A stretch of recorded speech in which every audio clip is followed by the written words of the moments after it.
হাতের এখানে একটা ফোলা, হ্যাঁ। প্রথম কথা, এটা টিউমার না সিস্ট, এটা ক্লিনিক্যালি গ্যাংলিয়ন সিস্ট। এবং এই যে দেখো জেলি, হ্যাঁ, এই জেলিটাই ওর ওখানে ছিল।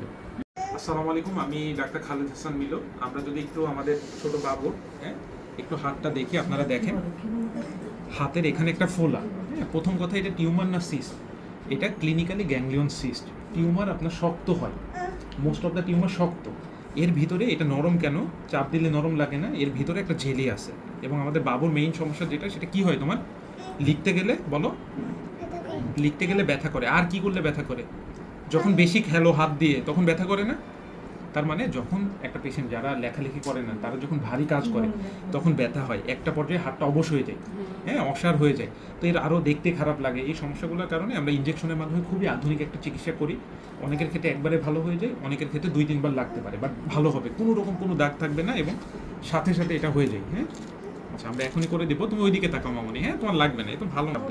যদি বাবুর হাতটা দেখি, দেখেন হাত নর্মাল হয়ে গেল, তাহলে এখন তো এখনই ঠিক হয়ে যাবে, হ্যাঁ, ভালো। এই যে দেখো জেলি, হ্যাঁ, এই জেলিটাই ওর ওখানে ছিল, হ্যাঁ, ঠিক আছে।